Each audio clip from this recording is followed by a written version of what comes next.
Bonjour à toutes et bonjour à tous, bienvenue dans ce nouvel épisode de Technobel, l'émission. Nous allons passer quelques minutes ensemble pour évoquer la vie du centre Technobel, sa communauté et tous les projets que nous menons au jour le jour. Aujourd'hui, nous allons plus particulièrement parler de Arduino Éducation et du label que nous avons obtenu ces derniers mois. C'est parti.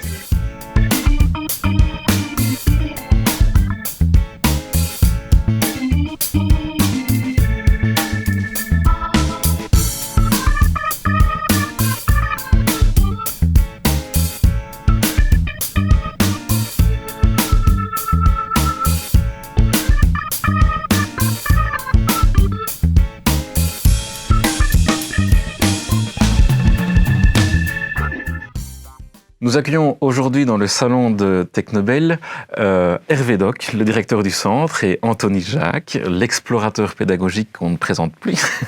Comment allez-vous ? Bonjour Boris, très bien, merci. Anthony, tu as déjà participé à l'émission, mais Hervé, c'est une première. Est-ce que le salon vous convient ? Très bien, très beau, et il me rappelle d'ailleurs quelques éléments de mon bureau. Oui. Aujourd'hui, on va parler d'Arduino et d'un nouveau label que Technobel a obtenu ces derniers mois. Mais avant d'aller plus loin dans le sujet, on va évoquer l'objet de l'invité.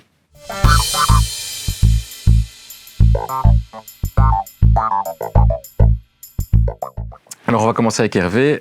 Qu'est-ce que vous nous avez apporté aujourd'hui ?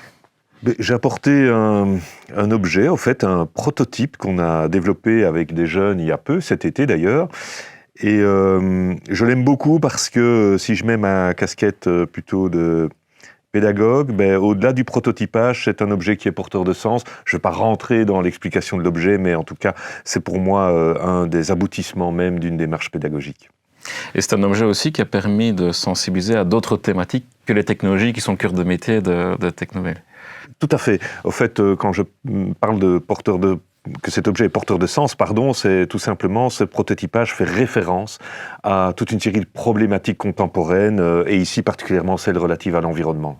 Ouais, merci pour ce partage. Je pense qu'Anthony aussi, ton objet est un petit peu complémentaire, je crois, avec en tout cas la carte Arduino qui est présente. Oui, tout à fait. Moi, j'ai voulu embarquer un kit avec des capteurs qui se branchent facilement parce qu'en fait, je voulais surtout en profiter de cet objet de l'invité pour dire que ça peut faire peur quand on voit le nom, mais en fait, il y a plein de façons d'aborder ces cartes Arduino et on en parlera dans l'émission, mais ça a été fait pour tout un tas de gens différents. Et pour moi, qui n'ai pas une casquette technique à la base, c'est aussi l'occasion de dire, voilà, on a des petits capteurs comme ceux-ci, qui sont des capteurs, en fait, qu'on n'a pas besoin de brancher de manière hyper délicate avec une résistance, une breadboard et tout ça. Pas besoin de soudure. Pas besoin de soudure. Là, on branche des câbles. Même sur cette version-ci, j'ai même pas besoin de brancher les câbles, ils sont directement reliés. J'ai ma carte Arduino qui se cache ici en dessous, et du coup, je peux déjà donner vie à tout plein de projets, même si j'ai pas de grandes connaissances de base.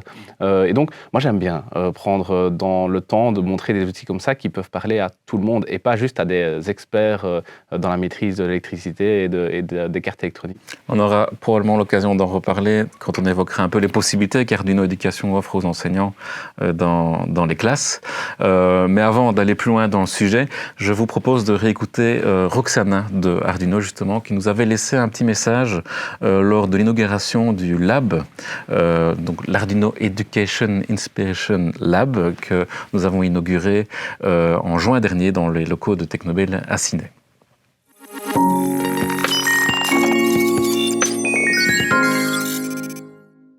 Hello everyone, I'm Roxana, Arduino Education Trainer Manager. It is my pleasure to greet you today on behalf of Arduino Education on this very special day when the first Arduino Education Inspiration Lab, created in collaboration with Technobel, is officially open. One of the main goals of the Arduino Education Inspiration Lab is to ensure that all learners have access to high-quality, hands-on programming and electronics learning experience to support their education journey. And we are very excited about Technobel's long-time expertise in education and technology, and we are certain that through this space, students will be able to develop new skills, get themselves career-ready, and assist teachers to feel comfortable using technologies in the classroom. So thank you so much for your support, and welcome to the Arduino Education Inspiration Lab. I hope to see you there soon. Bye.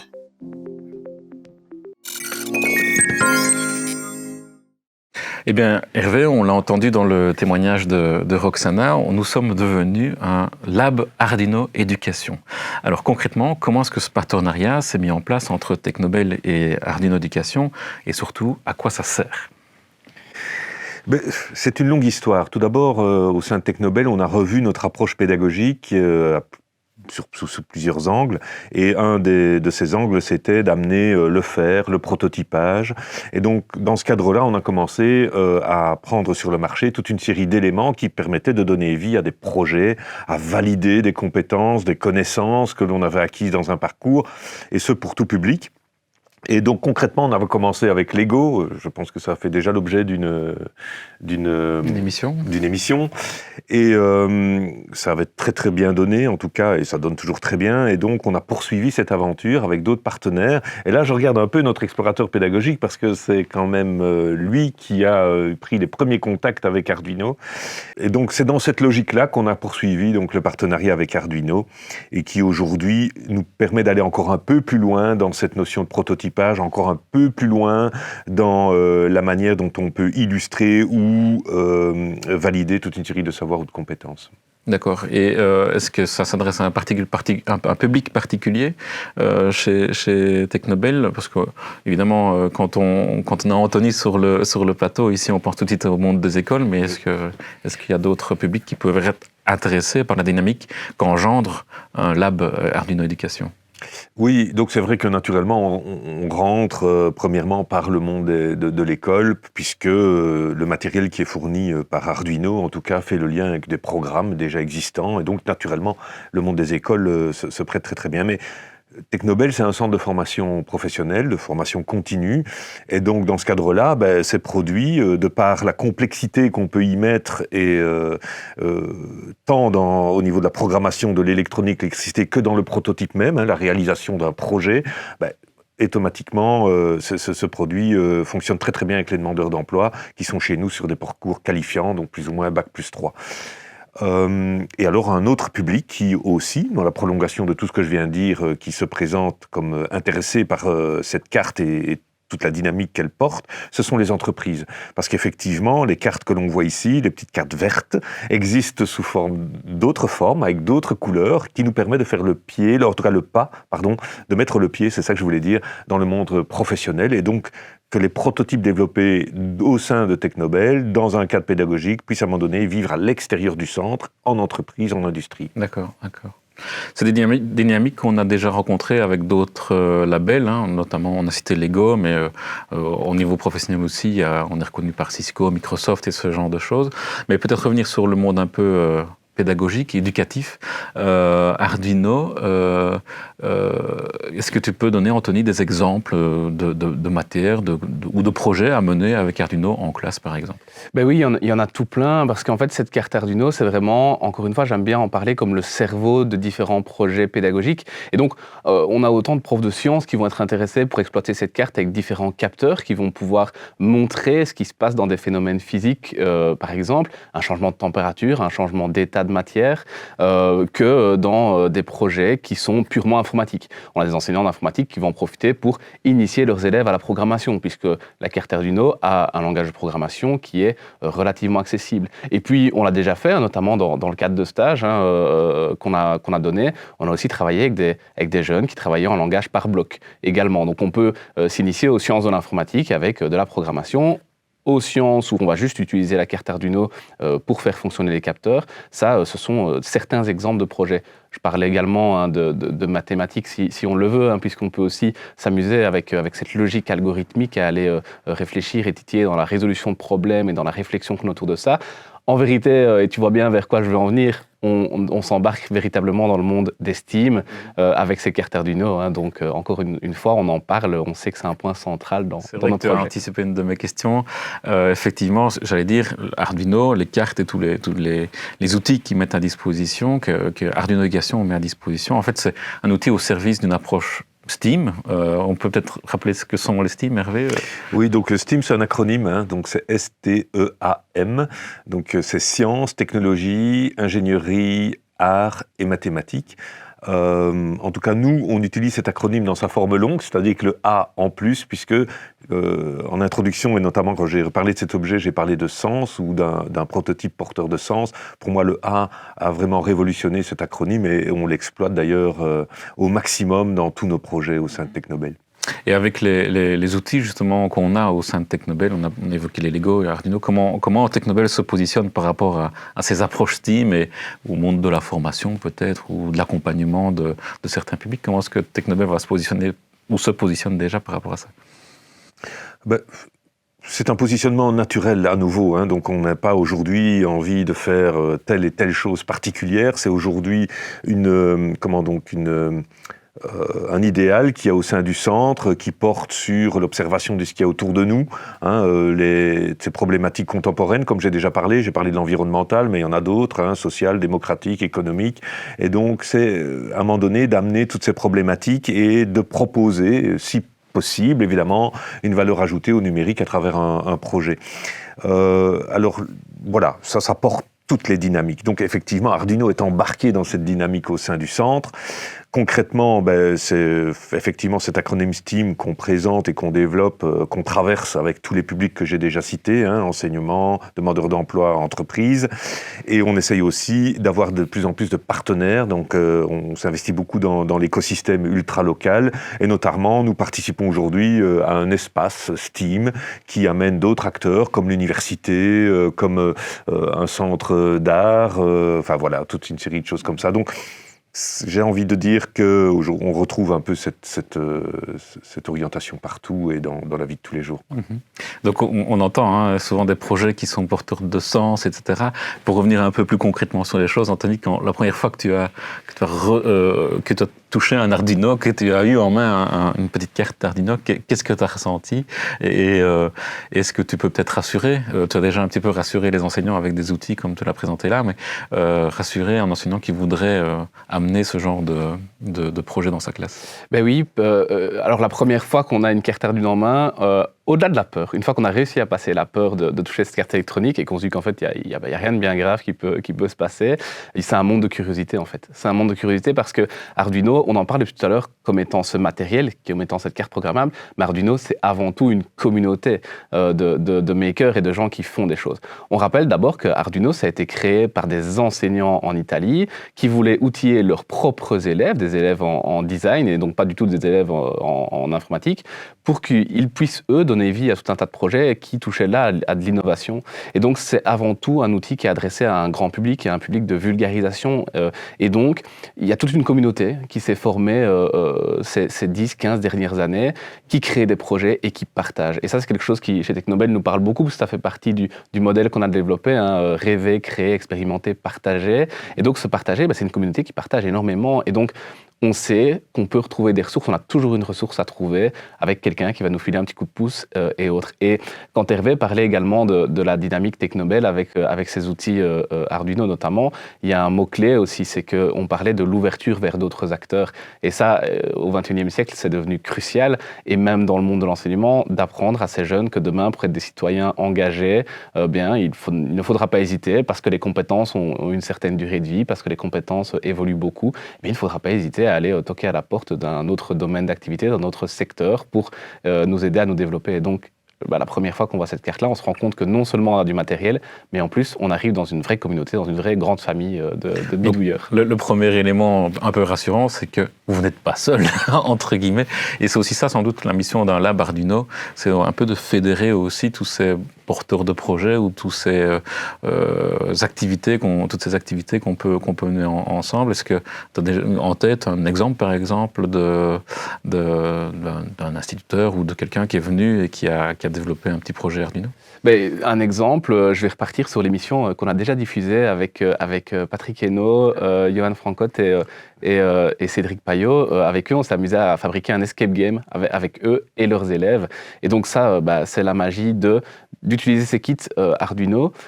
Quand on parle d'Arduino éducation, on parle bien de kits qui sont conçus pour la classe. Et c'est aussi pour ça que Technobel s'engage avec ces partenaires-là. C'est parce que les partenaires qu'on a cités tout à l'heure en plus d'avoir du matériel, ils fournissent des ressources pédagogiques, Hervé le disait, des liens avec des programmes pédagogiques établis, donc il y a un côté très sérieux, très rigoureux dans les références qu'on y fait. Et en plus, il y a des leçons qui sont faites pour accompagner l'enseignant. Donc en fait, les leçons de démarrage, on a des leçons, des parcours pédagogiques qui sont là et qui mènent vers des petits projets. On en a mis sur la table d'ailleurs des projets qui peuvent être faits. Et bien justement, il y a un de ces deux projets, celui qui est au milieu de la table, qui était la reproduction du jeu Simon, le fameux jeu où on devait s'amuser à retrouver une séquence de couleurs et à mémoriser. Je l'avais en version Boris. Tu l'avais en version Boris, voilà. Et donc, ce jeu, c'est durant cette semaine Escape Game, ils l'ont reproduit parce qu'ils sont partis, on a manipulé la carte Arduino, etc. Dans leur cas, eux, la carte Arduino, ils s'amusent aussi souvent avec, mais en tout cas, ils ont pris les éléments des kits de base pour refaire ce jeu Simon directement. Donc voilà, un exemple de projet. J'ai aussi des expériences avec des profs de sciences aussi qui ont pris cette carte pour mener des expériences scientifiques dans leur classe. Voilà, il y a plein de choses qu'on fait avec ça. Mais justement, je suis content que tu aies fait un peu un lien, tu as parlé un petit peu de lien avec des compétences, avec des référentiels, et justement le mot référentiel résonne un petit peu actuellement avec de nouveaux programmes. Alors, je vais peut-être m'aventurer dans formation technique, technologique, numérique, et je dois oublier quelque chose. Manuel FMTTM. Est-ce que des outils comme Arduino, justement, s'inscrivent dans ce programme, je ne sais pas si on appelle ça un programme, un référentiel de compétences à acquérir, en tout cas au niveau scolaire? Est-ce que Arduino peut se présenter comme un outil idéal pour les enseignants qui... Clairement oui, parce que on parle là de compétences à faire développer chez ces jeunes et dans ce fameux tronc commun.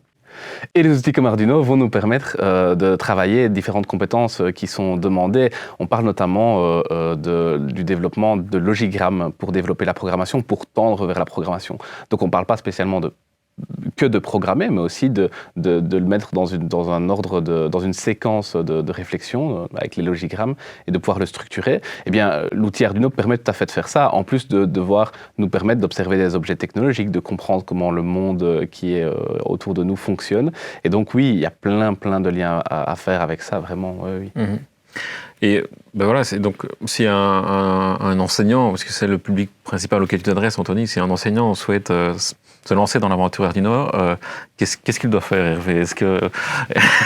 Comment est-ce qu'il prend contact avec nous? S'il ne connaît pas Anthony, c'est de contacter le centre. Donc là, on a un site qui est dédicacé à toutes les activités, tout public, technobel.be. Et donc là, on peut y poser ses questions, découvrir les produits ou demander pour venir visiter ou participer ou développer un atelier. Donc j'ai envie de dire que c'est le meilleur des moyens. Les centres de compétences, de par leur mission, touchent également le monde de l'enseignement de manière officielle à travers un accord de coopération avec la Fédération Wallonie-Bruxelles, ce qui permet aussi de proposer toute une série de collaborations qui sont gratuites pour l'enseignant, tant pour l'enseignant que pour les élèves. Mais donc voilà, je ne vais pas rentrer dans tous les cas de figure parce qu'il y en a plusieurs, mais donc il ne faut pas hésiter à contacter et en fonction des besoins du projet, on développe avec lui, on l'accompagne, on lui prête aussi du matériel. Parce qu'effectivement, Anthony, il y a de nombreuses possibilités d'accompagnement à la fois de l'enseignant et de l'élève, et c'est des choses que tu fais au quotidien au final. On s'adresse de différentes façons, oui. Donc le but, c'est que chacun, ou en tout cas on essaye qu'un maximum de personnes puissent trouver chez nous une ressource, que ça soit avec des animations enseignants plus classe, dans le cadre des accords de coopération notamment, ou enseignants dans des groupes de formation spécifiques. On a parfois des dates qui sont affichées sur le site également, mais on fonctionne aussi pas mal avec des demandes. Avec des demandes sur mesure. Avec des demandes sur mesure. C'est là qu'on s'amuse le mieux, puisque justement on peut sortir un peu d'une table de matière et explorer un peu les différentes possibilités qu'offrent ces outils. Ce qui m'amène aussi à rebondir que chez Technobel, on aime quand même bien aussi amener beaucoup de fun dans la manière d'apprendre, etc. Et on peut annoncer déjà aussi à l'année prochaine un événement qu'on organise depuis plusieurs années, le fameux salon Make It, qui accueille d'ailleurs une compétition de robotique Lego. Est-ce que Arduino pourrait trouver sa place dans ce genre d'événement, à votre avis?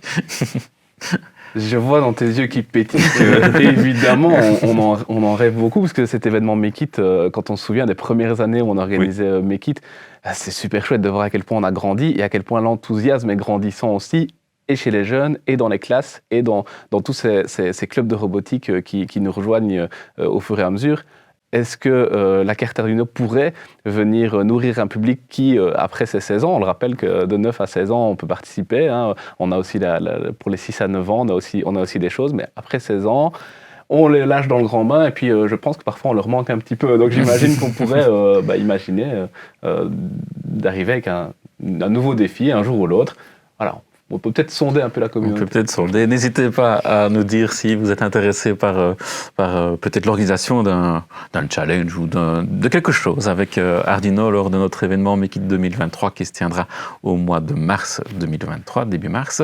On ne vous en dit pas plus pour le moment, mais donc restez connectés, restez à l'affût des informations que nous diffusons sur nos différents canaux de communication.